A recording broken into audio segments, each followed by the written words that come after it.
விஜய் சொன்னது பழிச்சிருச்சு. இதுல அதிமுக பெரிய பங்கே இல்லை. திமுக முகமாக எக்ஸ்போஸ் பண்ண பாக்குறாரு. அதே இல்லை, எங்களுக்கு அது அதிர்ச்சியா இருந்துச்சு. பாஜக அவர்களை சீண்டாது.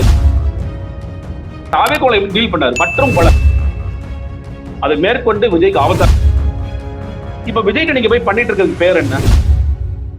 தமிழக அரசியலின் பல்வேறு திருப்பங்களை உங்களுடன் பகிர்ந்து வரும் நம்ம நியூஸ் ஃபோக்கஸ் தமிழ் சேனலை மறக்காமல் சப்ஸ்கிரைப் பண்ணி இணைந்திருங்கள்.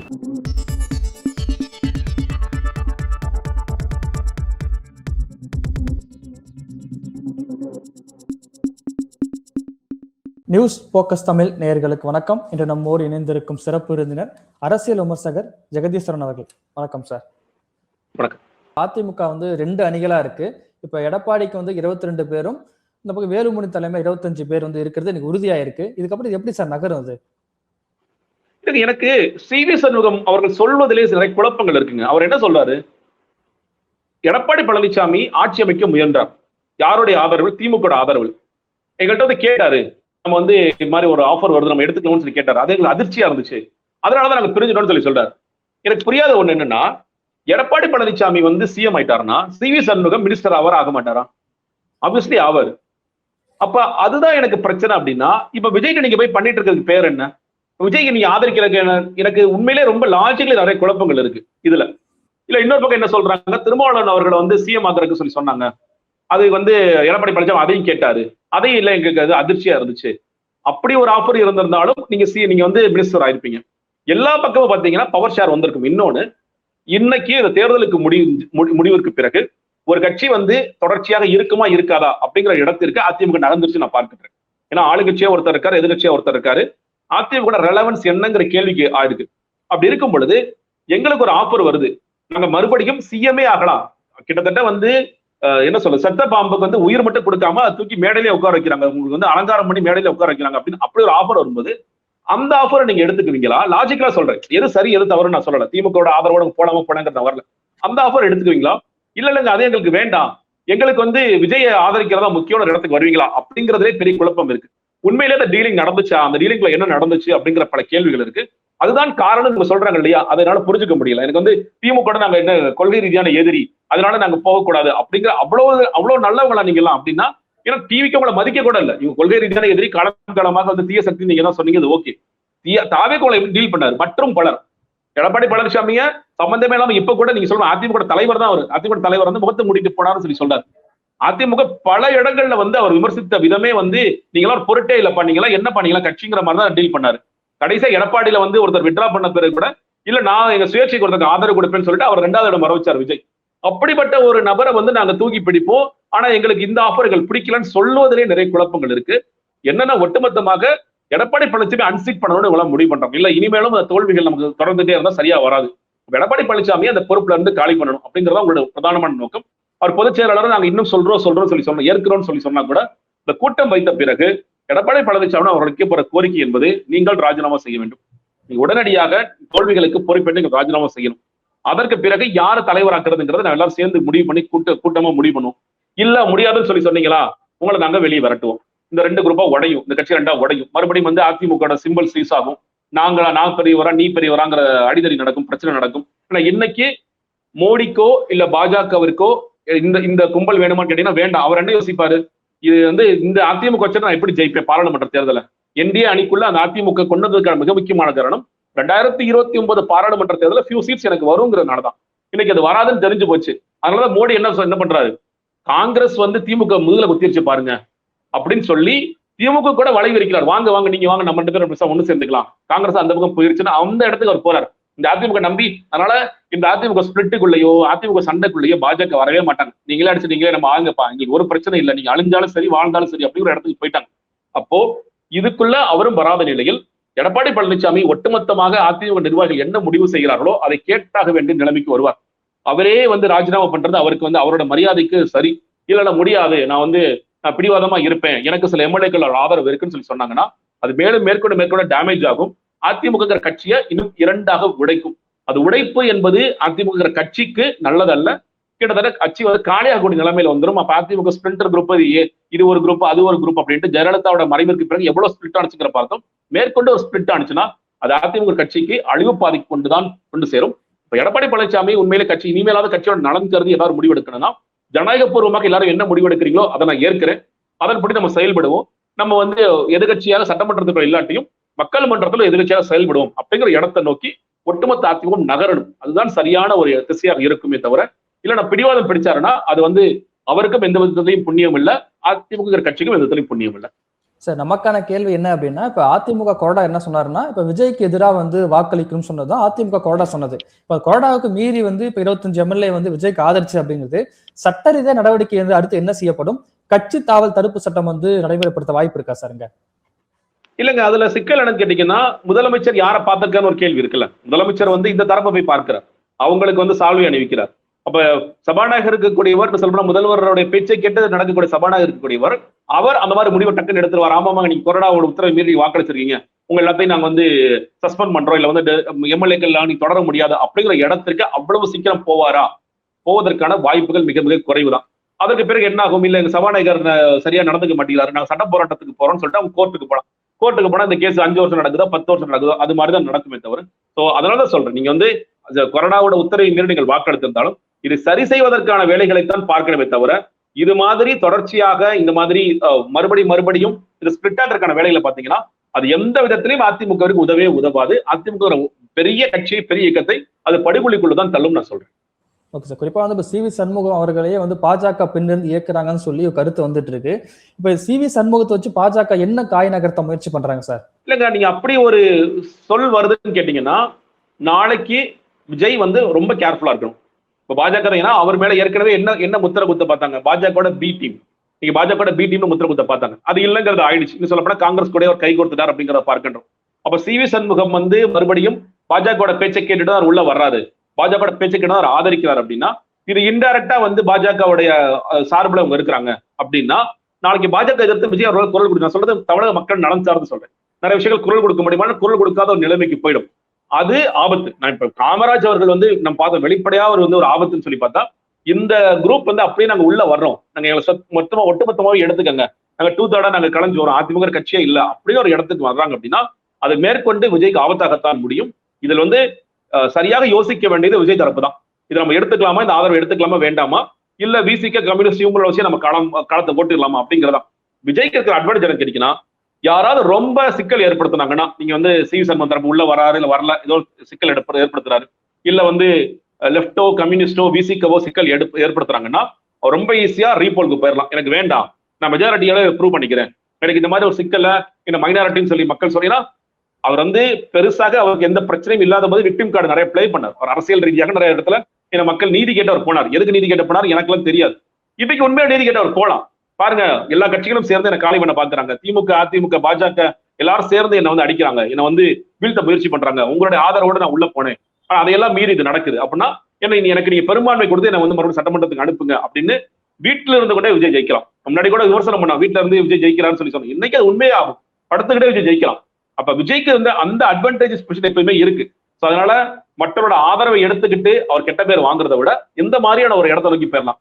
உண்மையில் ரீபோல் வந்தா சந்திக்கிறது திமுக அதிமுக கஷ்டம். நம்ம பார்த்தோம் எவ்வளவு கோடியா பணம் செலவு பண்ணிருக்காங்க. அப்ப அவங்க உடனடியாக ஒரு தேர்தல் முடியவே முடியாது. அவங்க டைம் எங்களுக்கு கண்டிப்பா வேணுங்க, ஒரு பிரசிடென்ட் ரூல் ஒரு 6 மாசம் கழிச்சுனா கூட எங்களால சமாளிக்க முடியாத நிலத்துல நாங்க இருக்கோம்னு சொல்லிட்டு அவங்க யோசிப்பாங்க. இன்னும் சொல்றேன், அதிமுக என்னென்ன குழப்பங்கள் நடக்க போகுதுங்கிற நமக்கு தெரியல. அப்போ விஜய்க்கு அந்த அட்வான்டேஜ் இருக்கு.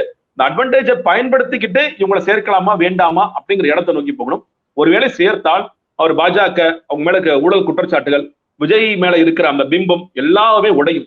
சி.வி. சண்முகத்தோட தரப்பை ஆதரிப்பதன் மூலியமாக இல்ல சி.வி. சண்முகம் தரப்பை உள்ள கூப்பிடுறதன் மூலியமாகவும் விஜய்க்கு பாசிட்டிவா நெகட்டிவான்னு கேட்டீங்கன்னா கண்டிப்பா நெகட்டிவ் மட்டும்தான், எந்த ஒரு பாசிட்டிவ் கூட அவருக்கு நடக்காது.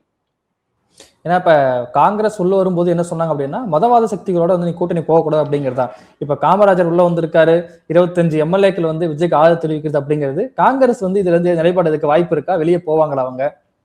இல்லங்க, அதெல்லாம் எடுக்க மாட்டாங்க. காங்கிரஸ் இப்ப எப்படா மினிஸ்ட்ரி கொடுப்பாங்க யோசிச்சுட்டு இருப்பாங்க. 5 பேர்ல 2 மினிஸ்ட்ரி கொடுப்பாங்களா, 3 மினிஸ்ட்ரி கொடுப்பாங்களா, 1 மினிஸ்ட்ரி கொடுப்பாங்களா? ஏன்னா அவங்களுக்கு 67க்கு பிறகு ஒரு பவர் கிடைக்குது, ஒருத்தர் மினிஸ்டர் ஆகக்கூடிய வாய்ப்பு நல்வாய்ப்பு இருக்கு.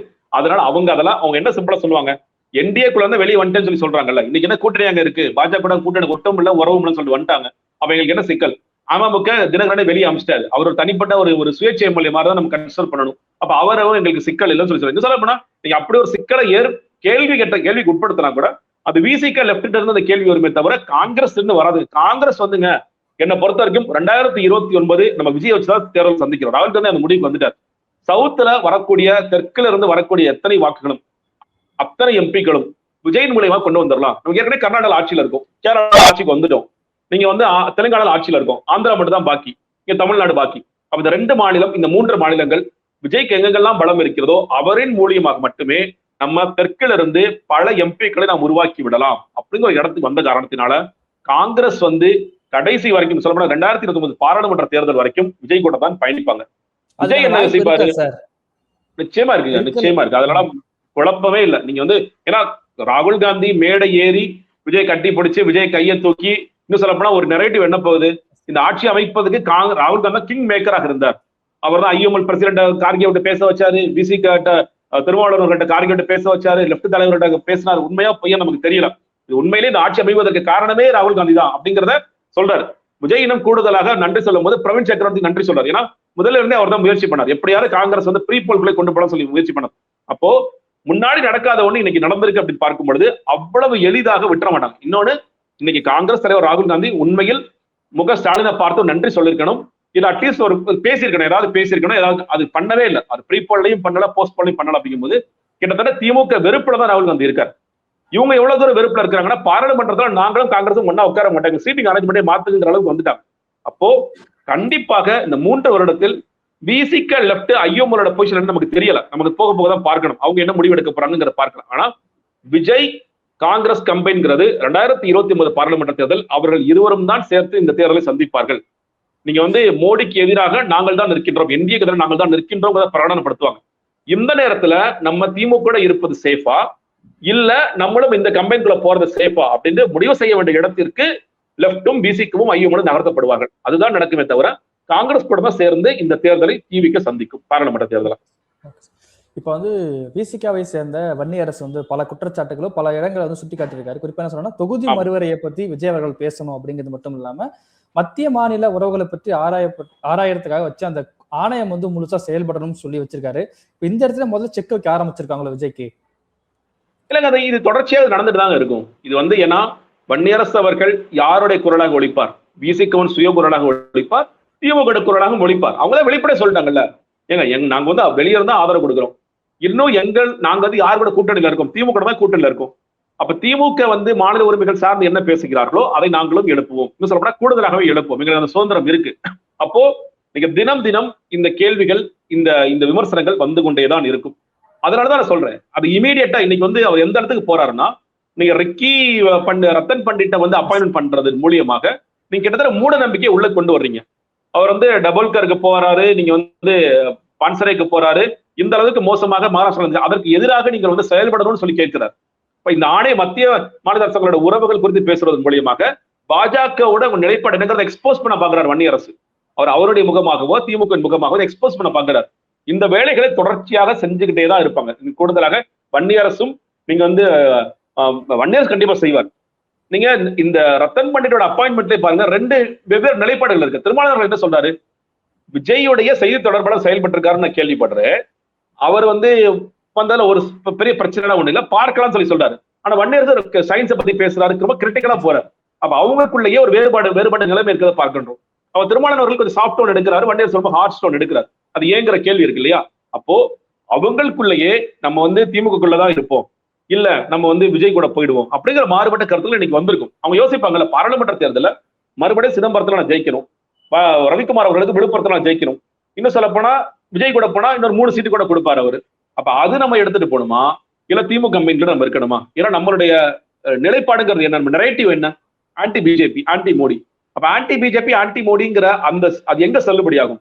விஜய் தான் செல்லுபடியாகுமா, இங்க தான் செல்லுபடியாகுமா அப்படிங்கிற கேள்வி அவர்களுக்கு இருக்கும். அப்ப வன்னியரசு அவர்கள் என்னன்னா, நீங்களும் திமுக மாதிரி ஒண்ணு பாஜகவை எதிர்த்துருங்க, இல்ல நீங்க எதிர்க்க மாட்டீங்களாங்கிறத சொல்லுங்க. ஒண்ணு நான் எக்ஸ்போஸ் பண்ணுவேன், இல்ல நீங்க அதுக்கான நிலைப்பாடுங்கிறத சொல்லுங்க அப்படிங்கிற இடத்துல இருந்து அவர் அணுகிறாருன்னு பார்க்கிறேன்.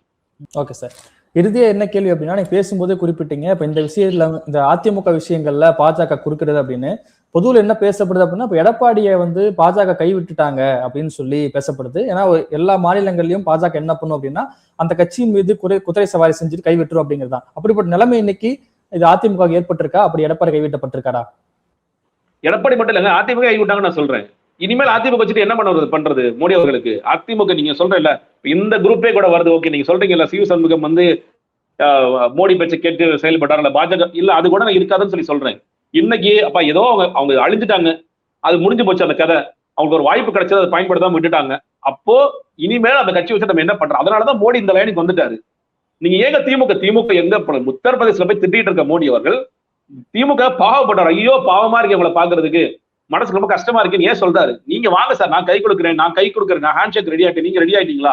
வாங்க, இப்பயே வந்தீங்கன்னா 40 MP வச்சிருக்கீங்க, இன்னைக்கே நான் 2 மினிஸ்ட்ரி போட்டு கொடுக்குறேன், ஏன் வரக்கூடாது நீங்க கேட்பாரு. அவர் அந்த இடத்துக்கு மூவ் ஆயிட்டார். அதிமுக நம்பி இனிமேல் பிரயோஜனம் இல்லைங்கிற இடத்துக்கு வந்துட்டார். அதனால நீங்க வந்து எடப்பாடி அவர்களை மட்டுமல்ல, ஒட்டுமொத்த அதிமுகவையும் பாஜக கைவிட்டாங்க. இனிமேல் அவங்களை வச்சுட்டு எந்த பிரயோஜனம் இல்லை. ஏன்னா ஒண்ணு இல்ல, இப்ப நான் சொல்றேன், உதாரணத்துக்கு ரீப்ளே நடக்குதுன்னு வச்சுக்கோங்களேன். அடுத்தபடி அதிமுக எத்தனை சீட் ஜெயிப்பாங்க நீங்க நினைக்கிறீங்க? 4 சீட் ஜெயிப்பாங்களா? அதுவே கஷ்டமாயிடும். இந்த போட்டி விஜய் சொன்னது பழிச்சிருச்சு. TVK DMK. ஆமா, இந்த களம் இனிமேல் அப்படித்தான் போகும். இதுல அதிமுக பெரிய பங்கே இல்லை. அத என்ன பண்ணாலும் சொல்றேன். அவங்க சொல்றேன், அவங்க என்ன பண்ணுவாங்கன்னு பெரிய கேள்விதான் இருக்கு. நீங்க ஏதோ புதுசா கரஸ்பாண்டிங் ஏதாவது இறக்குமதி பண்ணுவீங்களா, என்ன பண்ணுவீங்கன்னு பெரிய கேள்வி, பெரிய குழப்பம் இருக்கு அந்த கட்சிக்குள்ள. இதெல்லாம் எப்பயோ செஞ்சிருக்கணும். நீங்க ஒரு காலத்துல நிறைய பேர் சொன்னாங்க, இதெல்லாம் செய்யுங்க, இதெல்லாம் சொல்லுங்க. அவரு எடப்பாடி பழனிசாமி எனக்கு தெரியாத அரசியல், நான் போய் ராஜதந்திரின்னு சொல்லி சொன்னார். இன்னைக்கு இல்லைன்னு அது ஆயிடுச்சு. அப்ப எது பண்ணாலும் இந்த அதிமுக மீட்டெடுப்பதுங்கிறது மிக மிக கஷ்டமான ஒன்று. அப்போ யாருமே அவர்களை சீண்ட மாட்டார்கள், பாஜகவும் அவர்களை சீண்டாது. இந்த களம் என்பது முற்றிலும் மாறிவிட்டது. இந்த களம் என்பது திமுக தாவேக அப்படின்னு மாறிடுச்சு. ஓகே சார், இவ்வளவு நேரம் நிகழ்வில் கலந்து கொண்டு பல்வேறு கருத்துக்களை நமக்கு நன்றி சார்.